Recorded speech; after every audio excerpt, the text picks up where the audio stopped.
Ya, Assalamualaikum warahmatullahi wabarakatuh. Salam sejahtera untuk kita semua.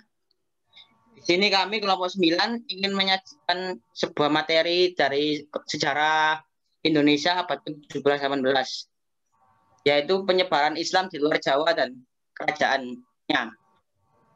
Saya Emir G. Matiar Fanani dengan NIM 1219191433063. Saya Niko Satya Nugroho dengan NIM 085. Saya Dika Aldi Pratama dengan NIM 029.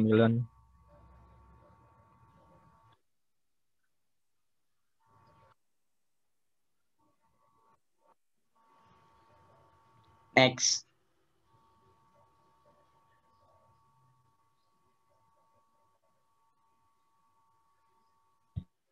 Ya, yang pertama adalah Kesultanan di Pulau Sumatera. Kesultanan Samudra Pasai adalah kerajaan beragama Islam pertama di Indonesia dengan bukti batu nisan dari makam Sultan Malik Al-Saleh yang merupakan raja pertama. Menurut Oka Chandra Sasmita, Kesultanan Pasai merupakan hasil dari Islamisasi dari daerah-daerah pantai yang disinggahi pedagang Muslim pada abad ke-7. Next. Yang kedua adalah Kesultanan Aceh. Pada masa pemerintahan Sultan Iskandar Muda yang berkuasa pada tahun 1608 sampai 1637, Sultanan Aceh berada pada masa yang gemilang. Pada saat itu kekuasaan dan penyebaran Islam sudah mulai meluas. Dan berfokus pada perdagangan dengan menjalin hubungan kepada Gujarat, Arab, dan Turki. Di Kesultanan Aceh dibangun Masjid Baitur Rahman, rumah-rumah ibadah, dan lembaga-lembaga pengkajian Islam.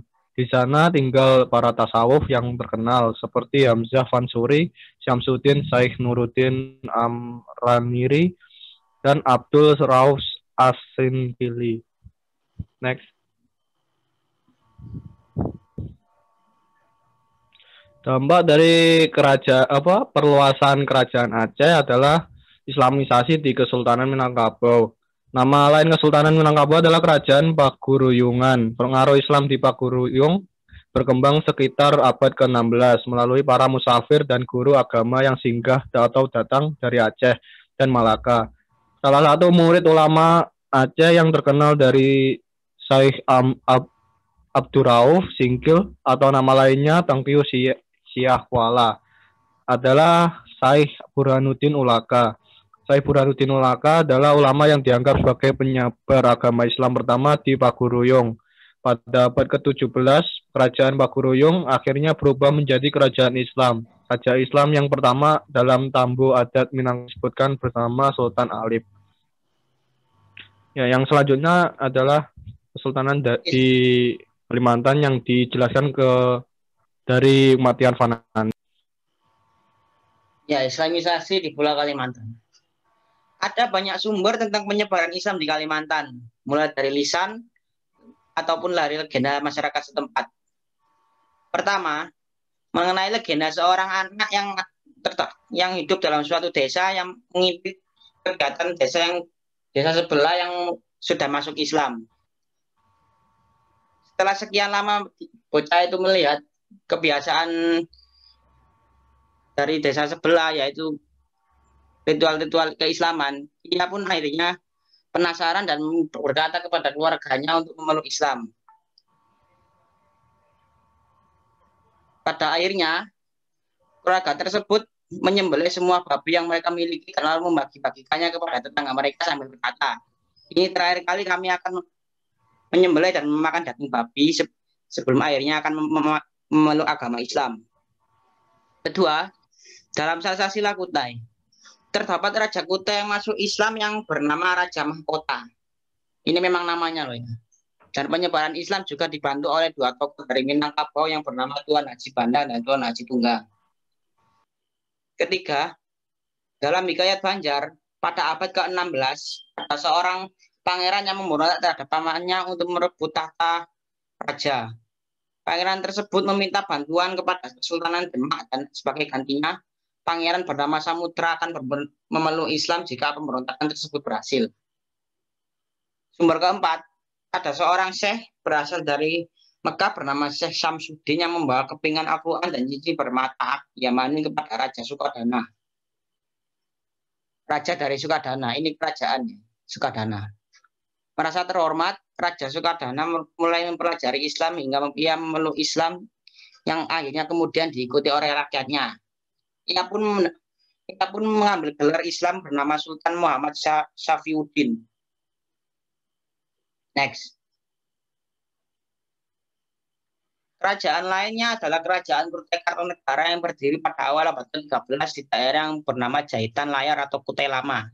Ini menjadi sebuah desa di wilayah Kecamatan Anggana.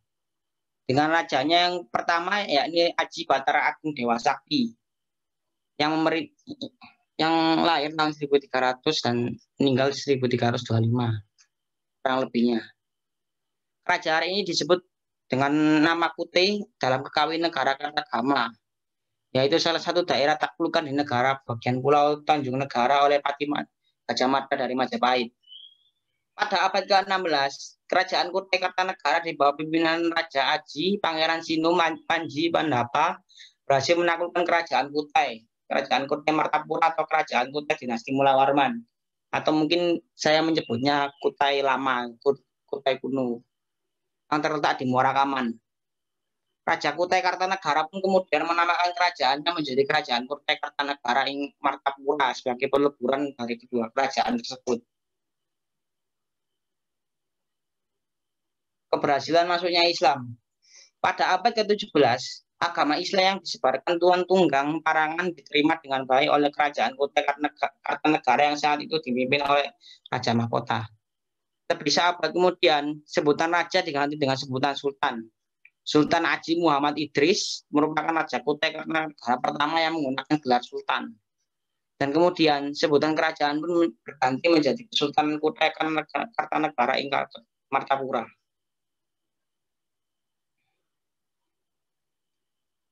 Ya, ini daftar kesultanan di daerah Kalimantan. Bisa dilihat ini. Ya, next.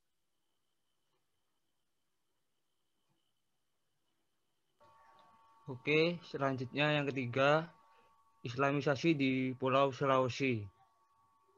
Banyak manuskripsi yang memiliki informasi proses Islamisasi di Sulawesi dan di sekitarnya. Jejak Islam di Sulawesi Selatan sudah ada sejak tahun 1320-an dengan kedatangan Syahid pertama di Sulawesi Selatan yaitu Syahid Jamaluddin Al-Akbar Al-Husaini yang merupakan kakek dari Wali Songo. Yang kedua, konversi kerajaan ke Islam bermula pada tanggal 22 September 1605 ketika Raja ke-14 Kerajaan Talugoa, Karaeng Matowayah Tumamenaga Agamana masuk Islam, di mana dia kemudian berganti nama menjadi Sultan Alauddin. Ia memerintahkan kerajaan dari tahun 1591 hingga 1629. Masuknya Islam juga dikaitkan dengan kedatangan 3 ulama dari Minangkabau, yaitu Datuk Ri Padang, Datuk Ri Tiro, dan Datuk Ri Patimang. Nah, beberapa kesultanan di daerah Sulawesi seperti Kerajaan Gorontalo, Kerajaan Bone, Kerajaan Buton, Kesultanan Bangga, dan Kerajaan Konawe. Setelah kita mendengarkan Islamisasi dan kesultanan yang ada di Pulau Sumatera, Kalimantan, dan juga Sulawesi, kita akan mendengarkan Islamisasi yang ada di Papua. Islamisasi yang ada di Papua tidak luput dari perpecahan sebuah kerajaan. Bagaimana itu bisa terjadi? Kita akan membahasnya.